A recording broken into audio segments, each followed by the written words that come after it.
ನಾನು ಈ ಕ್ವಶನ್ ಕೇಳೋದಕ್ಕೆ ಕಾರಣ ಏನಂತಂದ್ರೆ ಬಿಕಾಸ್ ಅವರ ಒಪಿನಿಯನ್ಸ್ ಜಸ್ಟ್ ಶೇರ್ ಮಾಡ್ತಾರೆ. ಇವಾಗ ನನಗೆ ಯಾರು ವಿನ್ನರ್ ಅಂತ ನನಗೆ ಯಾರು ಕೇಳಿದ್ರೆ ಯಾರು ವಿನ್ ಆಗ್ಬೇಕು ಅಂತ ನನ್ನ ಒಪಿನಿಯನ್ ಶೇರ್ ಮಾಡ್ತೀನಿ.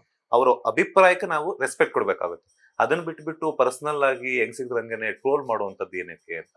ಬಿಕಾಸ್ ಅವ್ರ ಫ್ಯಾಮಿಲಿ ಅವ್ರದೇ ಆದಂತ ಒಂದು ಫ್ಯಾಮಿಲಿ ಇರ್ತದೆ. ತ್ರಿವಿಕ್ರಮ್ ಅವರ ತಾಯಿಗಾಗಿರ್ಬೋದು, ನಿಮ್ ತಂದೆಯವ್ರಿಗಾಗಿರ್ಬೋದು. ಬಿಕಾಸ್ ಹೆಂಗ್ ಸಿಗ್ದಂಗೆನೆ 5 ಕೋಟಿ ವೋಟುಗಳು ಕಡಿಮೆನಾ, ಆತರನ ಜನರು ಗೆದ್ದಿದ್ದ ಆತರನ, ಇದು ಬೇರೆ ಬೇರೆ ಅಂದ್ರೆ ಕೆಟ್ಟ ಕಮೆಂಟ್ಸ್.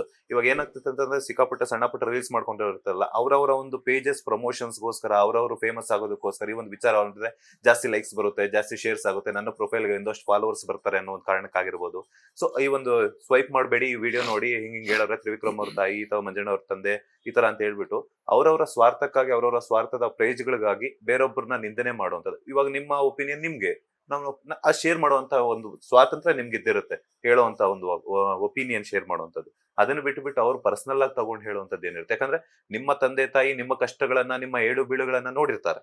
ಅದ್ ಏನ್ ಕಷ್ಟ ಅಂತ ಹೇಳ್ಬಿಟ್ಟು ಸ್ವಾರ್ಥ ಅನ್ನೋದು ಇದ್ದೇ ಇರ್ತದೆ. ನನ್ ಮಗ ಗೆದ್ರೆ ನನ್ ಮಗ ಲೈಫಲ್ಲಿ ಸೆಟ್ಲ್ ಆಗ್ತಾನೆ ಅನ್ನುವಂಥದ್ದಾಗಿರ್ಬೋದು. ಅವ್ರ ತಂದೆ ತಾಯಿನೂ ಅದೇ ತರ ಇರುತ್ತೆ. ಏನೊಂದು ಹೇಳೋದಲ್ಲಿ ಹೇಳಿರ್ತಾರೆ. ಇನ್ ಕೇಸ್ ನೀವು ಮಾತಿನ ಮೂಲಕ ಹೇಳ್ತಾ ಇದ್ರಿ, ಇನೋಸೆನ್ಸ್ ಅನ್ನೋದು ಇರ್ತೈತೆ ಅಂತ ಹೇಳ್ಬಿಟ್ಟು. ನಾನ್ ಮಾತಾಡಿಸಿದಾಗೂ ಸಹ ತ್ರಿವಿಕ್ರಮ್ ಅವರ ತಾಯಿ ತುಂಬಾ ಚೆನ್ನಾಗಿ ಟ್ರೀಟ್ ಮಾಡಿದ್ರು. ಅದೇ ಹಳ್ಳಿ ಮುಗ್ಧತೆ ಆಗಿರ್ಬೋದು, ಅದೇ ಒಂದು ಇನೋಸೆನ್ಸ್ ಆಗಿರ್ಬೋದು, ಮನೆ ಒಳಗಡೆ ಕರೆಸಿ ಒಂದು ಮಗನ್ ಯಾವ ತರ ಟ್ರೀಟ್ ಮಾಡೋದು ಅದೇ ತರ ಟ್ರೀಟ್ ಮಾಡಿದ್ರು. ಸೊ ಮಾತಿನ ಬರದಲ್ಲಿ ಏನೋ ಬಂದಿದೆ. ಸೊ ಅಂದ್ರೆ ಬಿಕಾಸ್ ಯಾಕಂದ್ರೆ ಅವ್ರ ಮಗನು ಕಾಂಪಿಟೇಷನ್ ಹೋಗಿರೋದ್ರಿಂದ ಬಂದಿರುತ್ತೆ. ಬಟ್ ಅದನ್ನೇ ಪ್ಲಸ್ ಪಾಯಿಂಟ್ ಆಗಿ ತಗೊಂಡು ಇವರು ಇದನ್ ಮಾಡ್ತಿದಾರಲ್ಲ, ನೆಗೆಟಿವ್ ಆಗಿ ಪೋರ್ಟ್ರೇ ಮಾಡ್ತಾರಲ್ಲ, ಅದಕ್ಕೆ ಏನ್ ಹೇಳ್ತೀರಾ ಅಂತ. ಸರ್, ಇದು ಎನಿವೇಸ್ ನಿಮ್ ಬಾಯಲ್ಲೇ ಬಂದಾಗ ಇವಾಗ ವ್ಯೂವರ್ಸ್ ಜಾಸ್ತಿ ಆಗ್ಬೋದು, ಕಮೆಂಟ್ ಜಾಸ್ತಿ ಆಗ್ಬೋದು, ಒಂದು ಪೇಜ್ ಗಿಂತ ಇನ್ನೊಂದು ಪೇಜು, ಲೈಕ್ ಏನ್ ಹೇಳಿದ್ರೆ ಯಾವ್ದನ್ನ ಹೆಂಗ್ ತೋರ್ಸಿದ್ರೆ ಅನ್ನೋದ್ರ ಮೇಲೂ ಇರುತ್ತಣ. ಅಲ್ಟಿಮೇಟ್ಲಿ ಎಲ್ಲ ಊಟಕ್ಕೋಸ್ಕರ. ನಾನು ಅರ್ಥ ಮಾಡ್ಕೊಂಡಿರೋದು, ಇವಾಗ ಅವ್ರದ್ದು ಒಂದು ಟ್ರೋಲ್ ಪೇಜಸ್ ಏನೋ ಬರಬೇಕು, ಅದ್ರಲ್ಲಿ ಏನೋ ಒಂದಷ್ಟು ಜನ ಏನೋ 3-4 ಜನ ಏನೋ ಮಾಡ್ಕೊಂಡಿರ್ತಾರೆ ಒಂದು ಪೇಜು, ಅಥವಾ ಇಬ್ರು ನಡೆಸ್ತಿರ್ತಾರೆ. ಅದರಿಂದ ಒಂದಷ್ಟು ವ್ಯೂವರ್ಸ್ ಅದಿದು, ಆದ್ರೆ ಒಂದಷ್ಟು ದುಡ್ಡು ಬರುತ್ತೆ. ಹೌದು, ಮಾತಾಡಿರೋದು ಸತ್ಯ. ಮಾತಾಡಿರೋದನ್ನ ಹೆಂಗ್ ತೋರಿಸ್ತಿದಾರೆ ಅನ್ನೋದು ಅವ್ರಿಗೆ ಅಭಿಪ್ರಾಯ. ಬಟ್ ಅದನ್ನ ತೋರಿಸ್ಬೇಕಾದ್ರೂ ಬೇರೆಯವ್ರಿಗೆ ಅರ್ಥ ಆಗುತ್ತೆ ಅನ್ನೋದು ಒಂದು ಅರ್ಥ ಮಾಡ್ಕೊಂಡು, ಅದನ್ನು ಸುಮಾರಷ್ಟು ಫನ್ನಿಗೆ ನಾವೇ ನೋಡಿ ನಾವೇ ನಕ್ಕಿದೀವಿ. ಸುಮಾರಷ್ಟು ನಮ್ಮ ಮೂವಿ ಪ್ರಮೋಷನ್ಗಳಿಗೆ, ನಮ್ಮ ಕ್ಯಾರೆಕ್ಟರ್ಗಳಿಗೆ ಬೇರೆದನ್ನ ಇದು ಮಾಡಿ ಪ್ರಮೋಷನ್ ಮಾಡಿರೋದಕ್ಕೂ ನಾವು ಅಪ್ರಿಷಿಯೇಟ್ ಮಾಡಿದೀವಿ. ಈ ತರ ವಿಚಾರದಲ್ಲಿ ಅವ್ರಿಗೆ ಏನ್ ಅನ್ಸುತ್ತೋ ಅದ್ ಮಾಡಿದ್ದಾರೆ. ಬಟ್ ಇದನ್ನ ಅಂದ್ರೆ ಒಬ್ಬ ವ್ಯಕ್ತಿ ಗೆದ್ದಾದ್ಮೇಲೆ ಡಿಸರ್ವ್ ಅಂದ್ಮೇಲೆ ಬಿಟ್ಬಿಡ್ಬೇಕು. ಇವಾಗ ರಿಸಲ್ಟ್ ಬಂದಾದ್ಮೇಲೆ ಬಿಟ್ಬಿಡ್ಬೇಕು. ಇನ್ ನನ್ನ ಪ್ರಕಾರ ಅದ್ರ ಬಗ್ಗೆ ನಾವು ಬೇರೆದು ಹಂಗೆ ಹಿಂಗೆ ಅಂತ ಹೇಳಕ್ ಹೋಗ್ಬಾರ್ದು.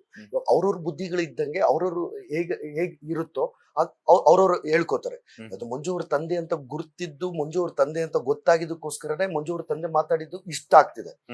ಇಲ್ಲ ಮಂಜು ಅವ್ರ ತಂದೆ ಮಂಜು ಹೋಗ್ಲಿಲ್ಲ ಬಿಗ್ ಬಾಸ್ ಮಾಡಿ, ಮಂಜು ಅವ್ರ ತಂದೆ ಎಲ್ಲಿ ಏನೇ ಹೇಳಿದ್ರು ಅದೇನೋ ಅಷ್ಟೊಂದು ಮ್ಯಾಟರ್ ಆಗ್ತಿರ್ಲಿಲ್ಲ. ಹೌದು, 100% ನಿಜ. ಹಾಗಾಗಿ ಅದನ್ನ ನಾವು ಒಂದ್ಸಲ ರಿಸಲ್ಟ್ ಬಂದಾದ್ಮೇಲೆ ಅದು ಅಲ್ಲಿ ಮಾತಾಡಕ್ ಹೋಗ್ಬಾರ್ದು.